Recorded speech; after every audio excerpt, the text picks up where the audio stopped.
got to have some pictures. These are the faces of people with dementia.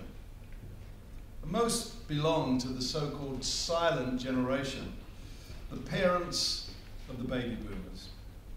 And there are younger faces too, but whatever their generation, they're effectively silenced.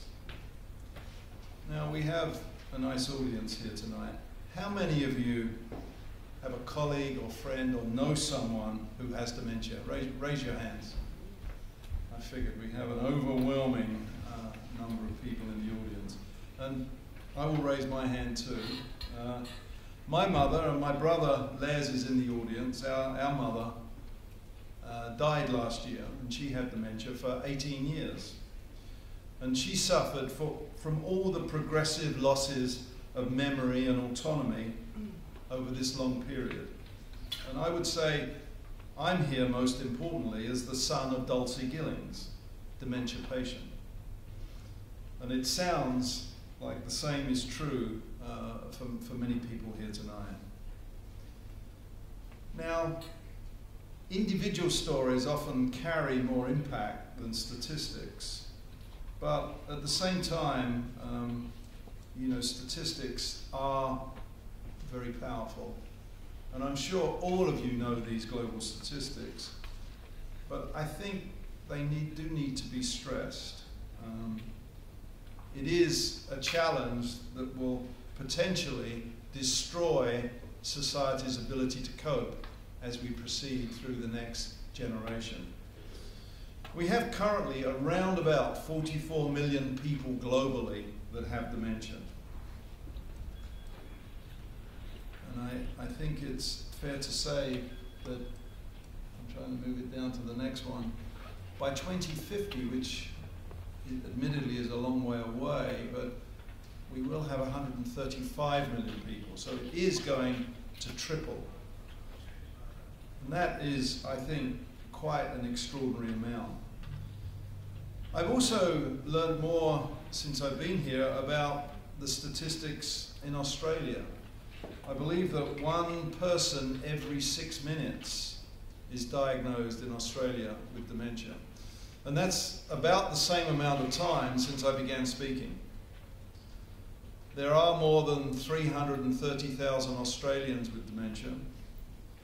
The 2050 equivalent in Australia is almost 1 million people, 900,000. And I think what is quite unsettling, there are 25,000 people in Australia that have early onset dementia. 3 in 10 over the age of 85 have dementia. And here in Australia, there are 1.2 million caring Australians for someone with dementia. That is an extraordinary figure in a population of some 23, 24 million.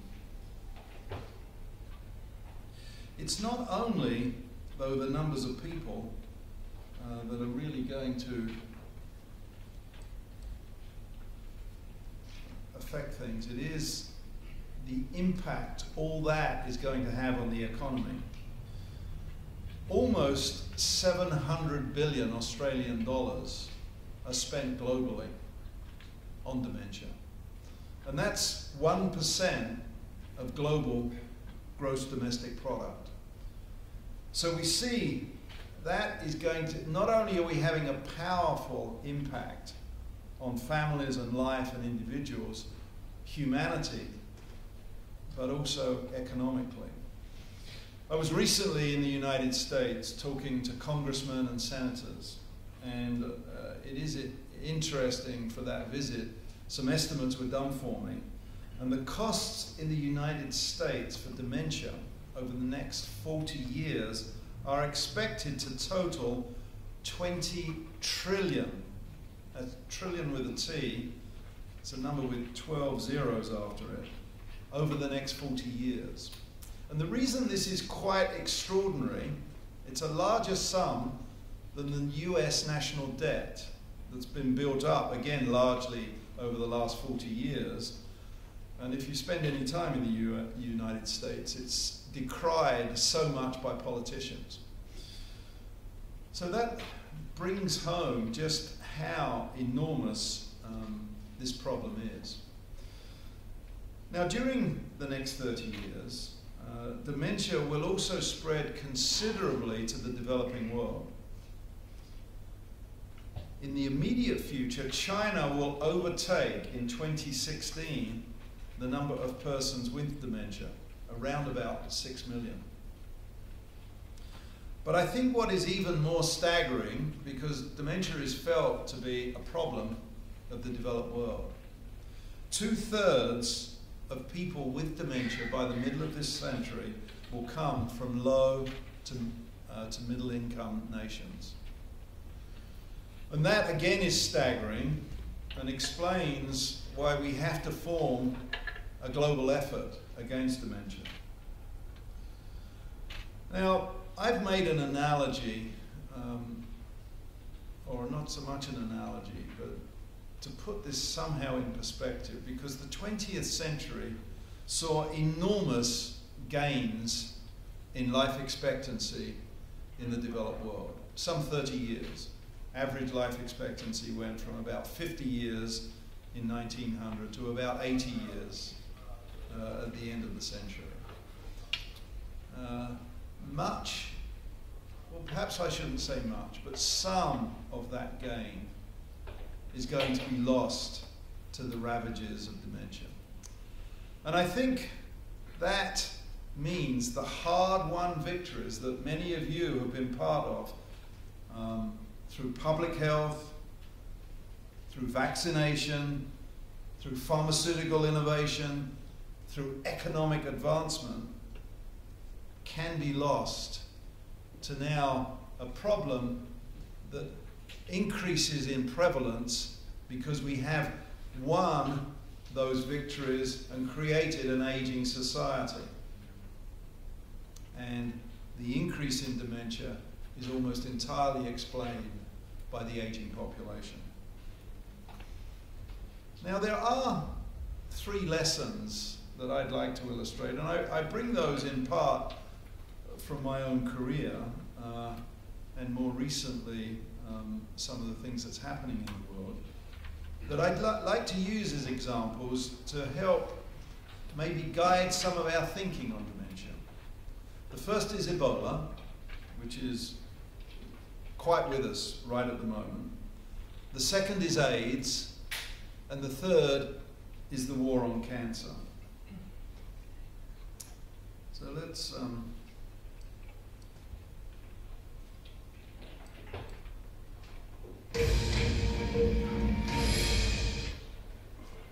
They stepped up airport health checks in Nigeria as international alarm growed over the worst outbreak of the deadly Ebola virus since it was discovered nearly 4 decades ago.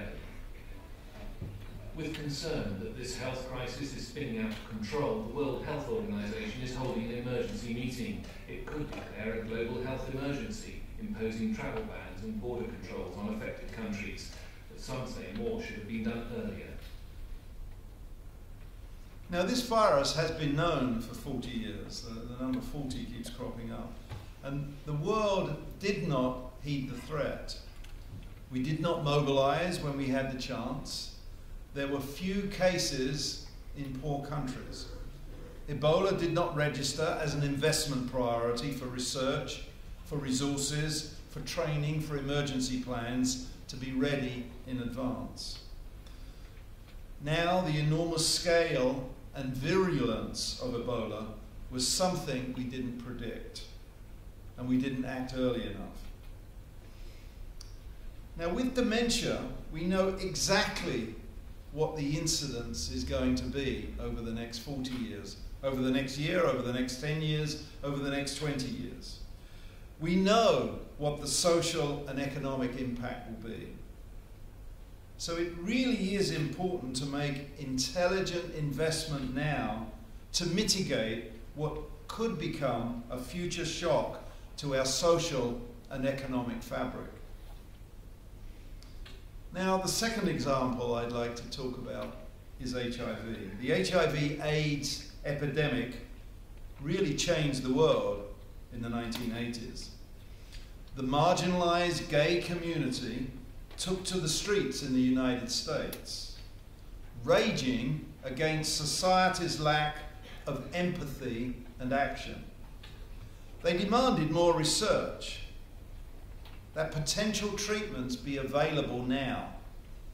They influenced research priorities, inspired funding, and drove changes to the US Food and Drug Administration to speed potentially life-saving drugs to patients. And this zeal woke society up to the threat of the devastating epidemic. Perhaps more importantly, it unleashed a flood of research funding that produced breakthrough therapies that changed the HIV/AIDS, or changed the disease HIV/AIDS from a modern plague into a manageable chronic disease.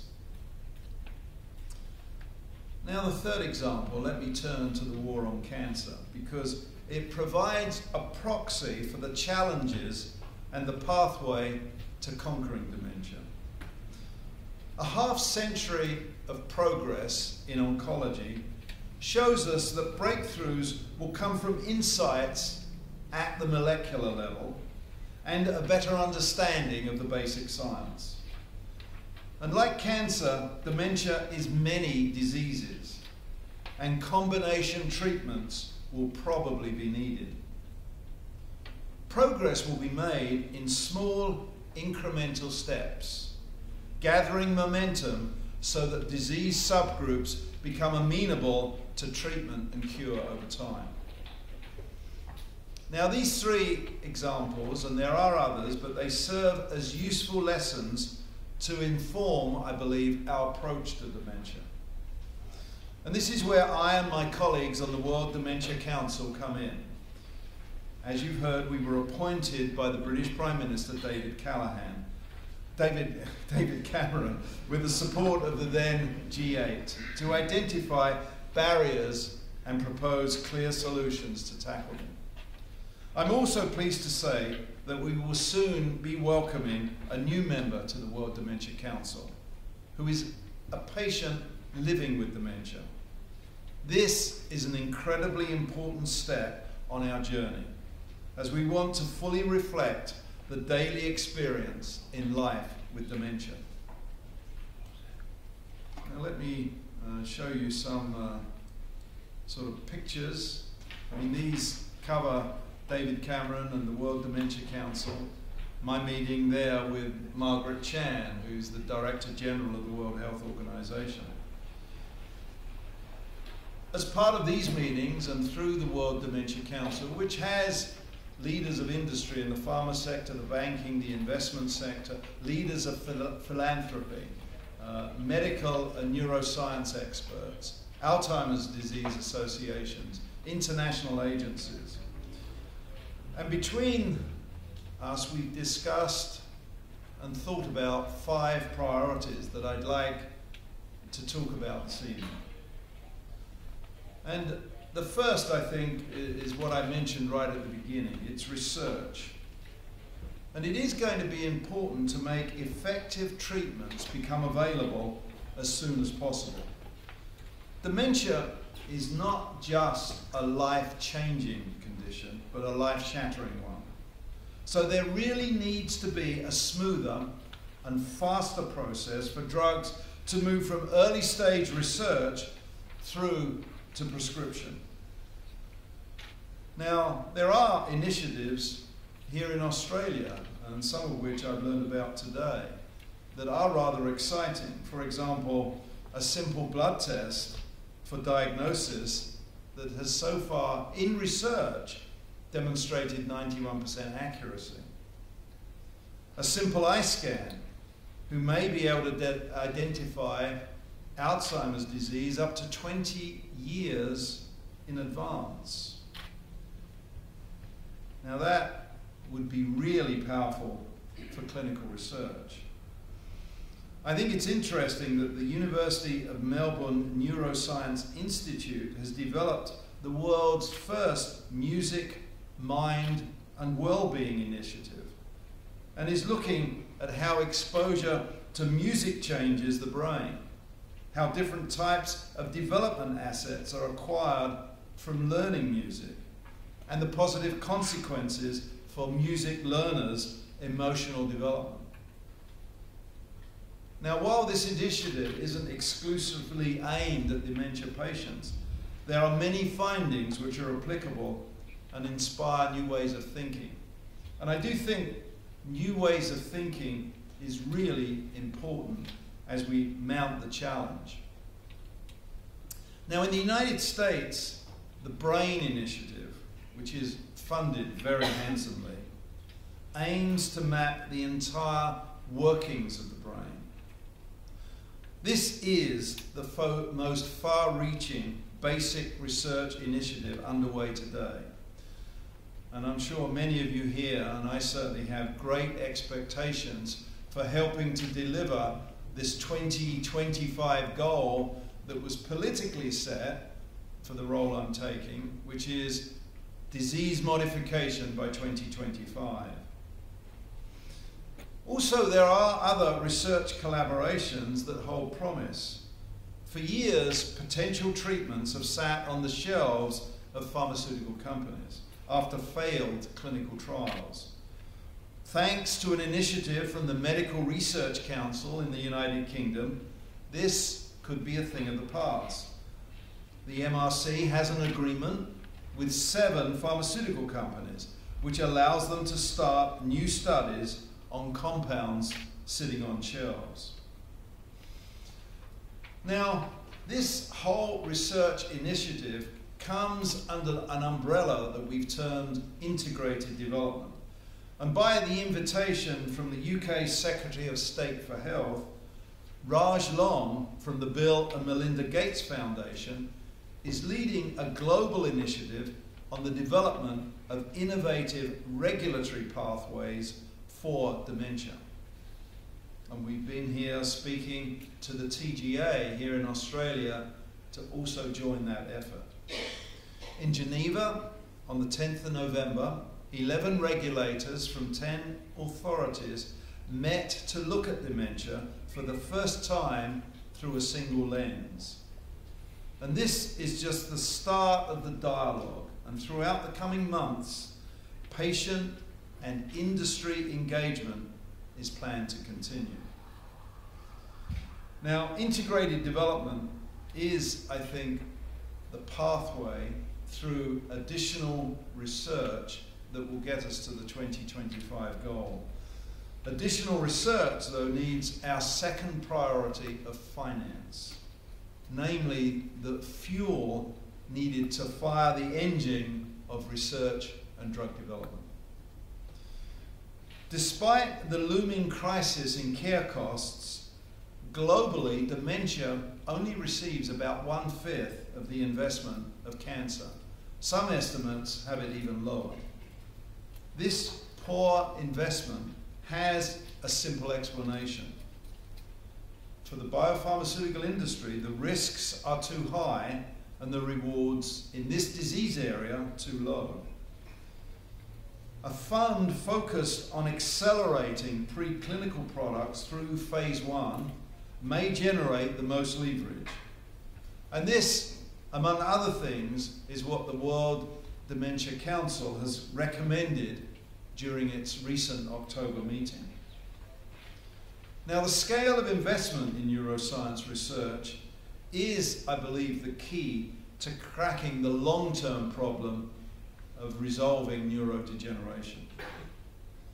The goal must be to identify the most promising interventions as quickly as possible. It will require billions of research dollars. In fact, we estimate in pure basic research, which tends to only be funded by governments, about $2 billion a year is required. And currently, probably only $1 billion is being spent. So we fear there is a gap in order to achieve this 2025 goal. But remember, the size of this investment will be insignificant compared to the trillions needed for care in the year ahead. And you heard the example just of the United States. if we find the political will to make investment now, the returns in public health benefit and savings in future dementia costs will be enormous. I refer to my visit to the United States. The funding dilemma there does illustrate the problem. Dementia must compete with other diseases. While there is tremendous interest in increasing funds for dementia in the US Congress, there is no support to increase overall budgets. This means that money would have to be taken from another disease priority, and life science administrators have no desire to reduce funding for, say, cancer or, say, diabetes to allocate to dementia.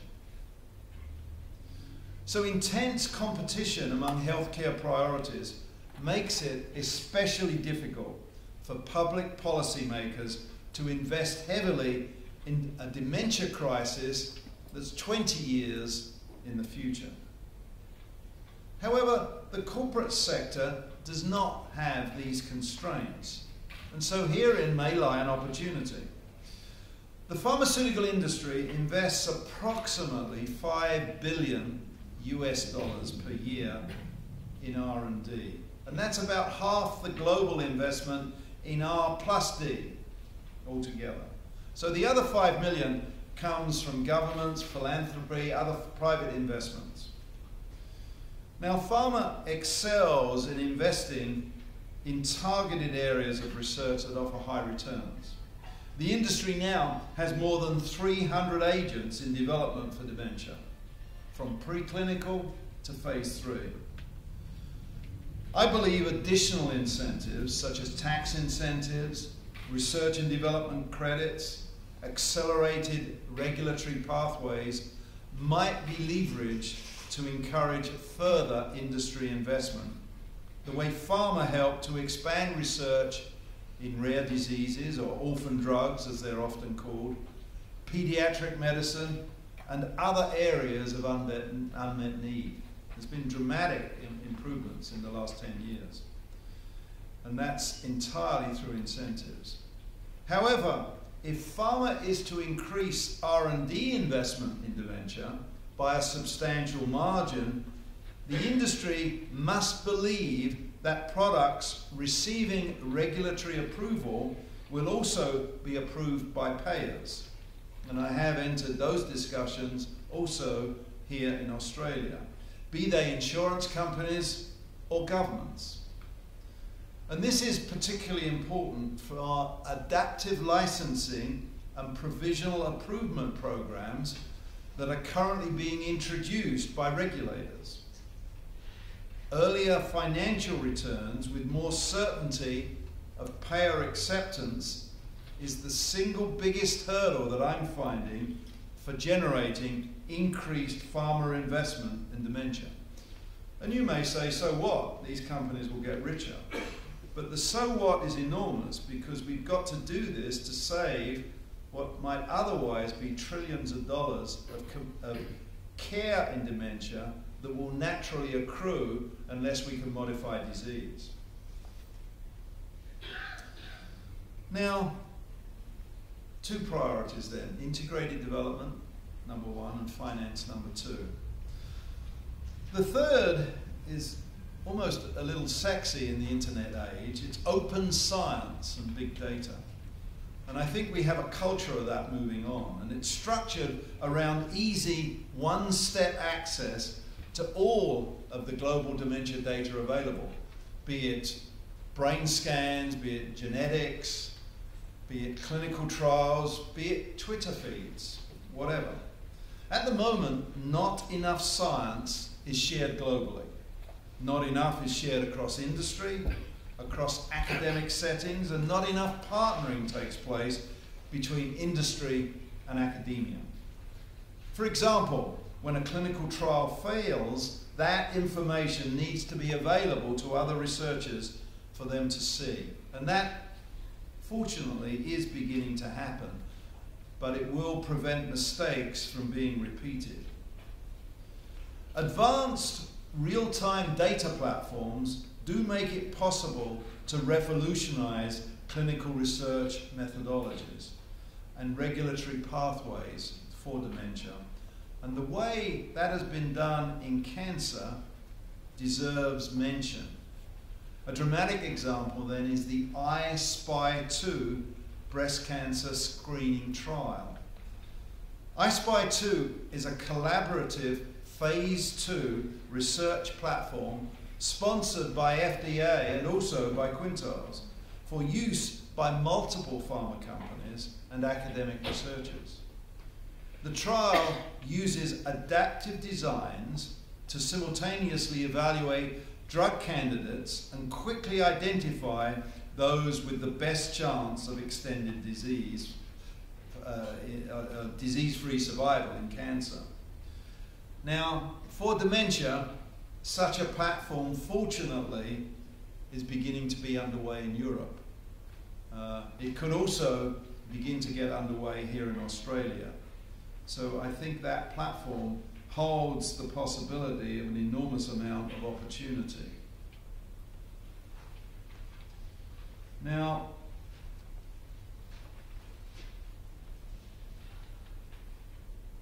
this, I think, leads to my fourth priority. And that, if we go along this route of integrated development, finance, and open science pushes more research, what I'm afraid of, we still won't have anything to definitively show people, certainly in the next 7 years, maybe in the next 10 or maybe beyond. And so there does need to be more hope more immediately. And I think that comes about through risk reduction. And so prevention and risk reduction is my fourth priority. And I think this is an area where Australia is a notable pioneer. And I've certainly spent this afternoon here in Melbourne, at Melbourne University, hearing about all sorts of epidemiological studies that potentially promote the evidence of risk reduction. Now, I think the advice, what is good for the heart is good for the brain, is an extraordinarily good basis for proceeding here. Many lifestyle factors, including increased physical activity, no smoking, moderate consumption of alcohol, efforts to learn new skills, and a well-balanced diet, all these may reduce the risk of cognitive decline. These factors were termed by Professor Colin Masters this afternoon as the 7 deadly sins, notably with the list of diabetes, midlife hypertension, midlife obesity, physical inactivity, depression, smoking, and low educational attainment. Those concentrate the mind about some of the risk factors. Now, a recent study by Professor Carol Brain at the Cambridge Institute of Public Health, believe it or not, made it to the front page of the United Kingdom's Daily Mail, which is the largest circulation newspaper in the country. The study pointed to many Alzheimer's cases being avoidable, and it's again through risk reduction, as I've mentioned, but exercise was the main feature that was talked about. Also identified is a small but secular trend of a reduction in the incidence of dementia when appropriately adjusting for age and other factors, including sex. There is a higher incidence in females than males. It's about 60 to 40. But of course the incidence progresses through age groups, getting to about 30% as one hits around 90. Now, this may be correlated with an associated improvement in the prevalence of risk factors that have been taking place in recent years, which I think adds to the evidence of promise of risk reduction. There's also the Finnish, in Finland, Geriatric intervention study to prevent cognitive impairment and disability. And that's affectionately known as the finger study, that provides evidence from a randomized controlled trial that lifestyle interventions across a broad array of risks improves cognitive performance as well as executive function. It's not yet, though, conclusive on dementia. Now, there's also the ingenious Brainy app from Alzheimer's Australia and Bupa. And it's simple to assess your risk by a quick check on your lifestyle, your behavior, and medical conditions. And then you can find out what to do to lessen those risks.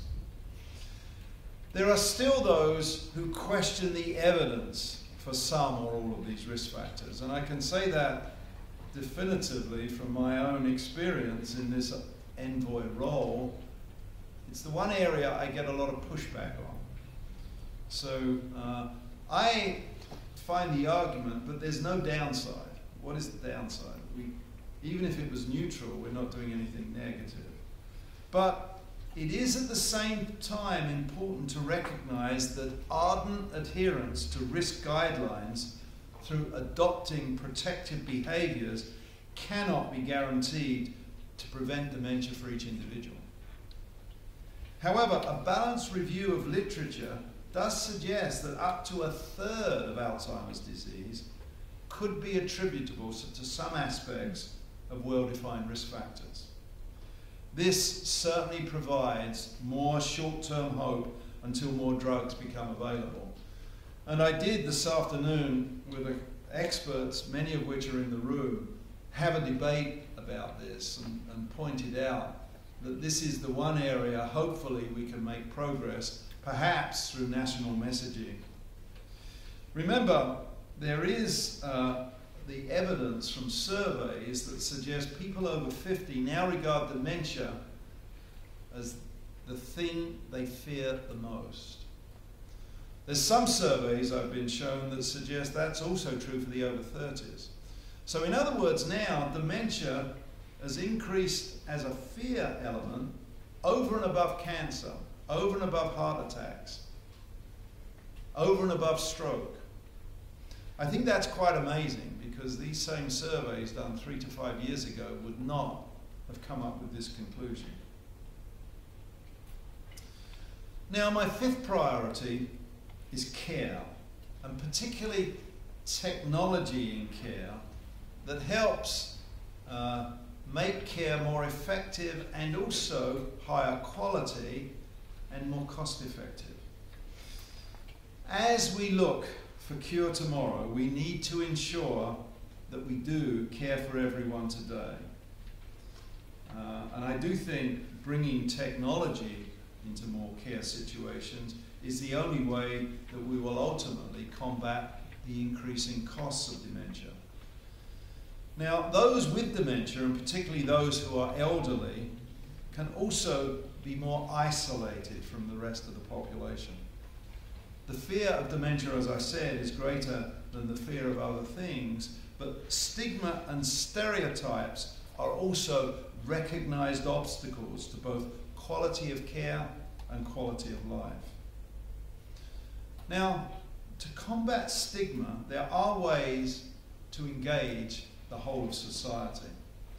Beginning in Japan, where, remember, there is 1 in 4 people over the age of 65, and where dementia is an increasing problem, there is a long-standing commitment to care for and respect of elders in the community.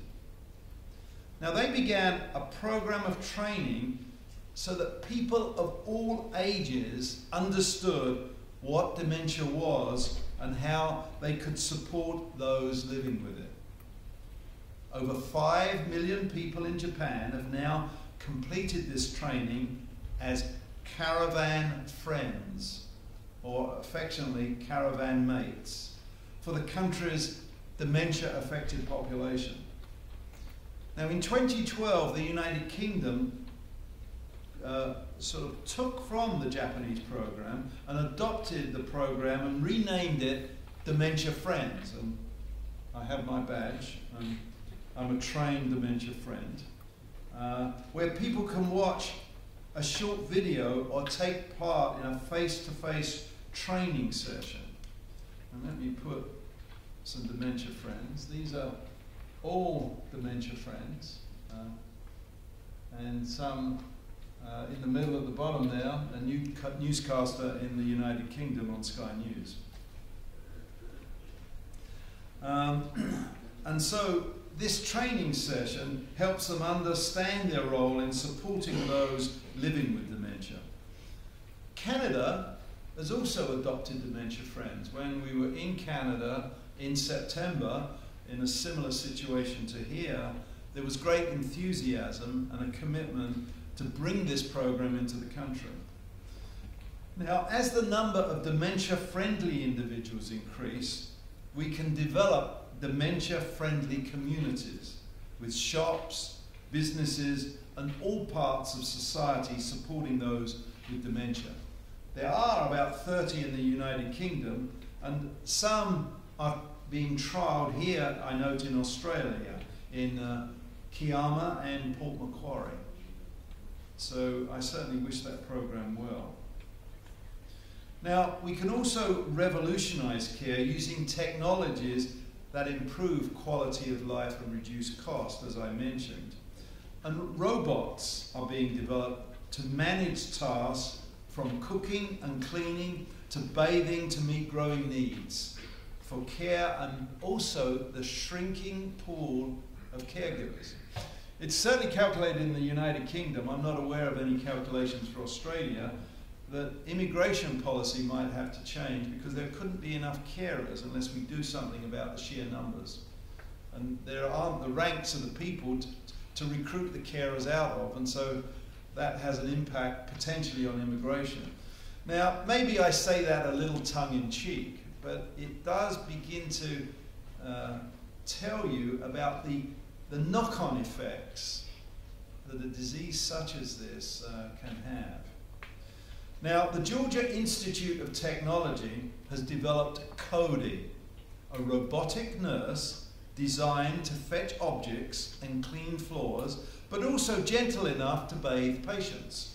In the United Kingdom, the University of Reading built Hector, who can remind patients to take medicine, keep track of their eyeglasses, and assist in case of a fall. Now, in addition to providing care, robots could also be developed to provide reports of patient progress to caretakers and physicians. So let's play another little movie. This is in Swedish, but it's translated.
this summer, I wanted to stop. That movie goes on quite a long while, and the technology wouldn't work so that I could stop it in the middle, so I apologize for that, but that's the only way I figured out how to do it. Now, it is important to stress that while robots and technology can complement care, they are not a replacement for face-to-face care. So I'm not trying to suggest a replacement, I'm trying to suggest a supplement and a cost-effective supplement. Now, applications for in-home and mobile devices are evolving to assist both patients and caregivers. Wireless audiovisual networks and pocket personal computers can monitor a person's activity over time to track disease progression. Monitoring systems can alert caregivers to safety issues such as falls and wandering. Smartphones also can be used to contact and assist those with dementia by prompts which help them cope with everyday activities, and I'm sure that may be well in use by many people in the audience. Now, longer-term solutions will also come from big data shared on open-source internet platforms that connect researchers in global collaborations. Social media could be harnessed to further engage patient advocacy. For example, access to regular and comprehensive analytical summaries of Twitter feeds linked to dementia, like I said at the beginning, could dramatically increase the number of feeds and raise public awareness. And it's this advocacy and public awareness that I feel I've helped contribute to, and all the efforts that we're doing genuinely is raising the ante on advocacy. And remember, advocacy generates publicity that also generates pressure, that also generates the demand for solutions. And so I personally regard that as a very important component. And let's have a look at advocacy, because whoever thought that a bucket of ice could be so valuable? The ALS Ice Bucket Challenge has raised more than 130 million Australian dollars for ALS research. And it has also brought together people of all ages for a common cause. before this summer, most people weren't talking about ALS. All it took to change everything was a challenge. You want to do this ice bucket challenge? I accept the challenge. Challenge accepted. No one could have predicted this amount of attention for ALS. But we're incredibly grateful to everyone who is willing to stand up to a disease that steals your ability to walk, talk, even breathe before it takes your life. I'm happy to donate to this very worthy cause. We can create awareness and change. Let's do this. Every video, every share, and every donation contributed to the greatest outpouring of support our cause has ever seen. On behalf of people living with ALS and their families, thank you.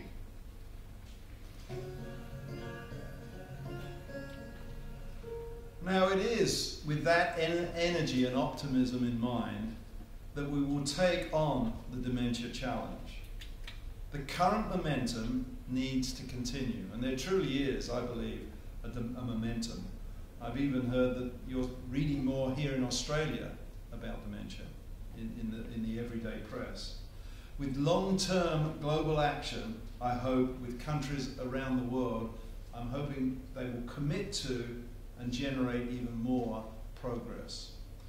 Work is underway to decide what the longer-term international model will look like. We are keen to ensure it will be open for all countries, and that's primarily why I'm here to encourage greater input from Australia. Also open for all international organisations, for academia and industry to participate and collaborate. The momentum that has been built during this first year with international cooperation on best practice in research, care and risk reduction and finance must be continued. then the target of a cure or disease-modifying therapy can be met by 2025. It really is by all of our countries joining together, sharing ideas and working as a team, that I truly believe we can find the solutions we so desperately need.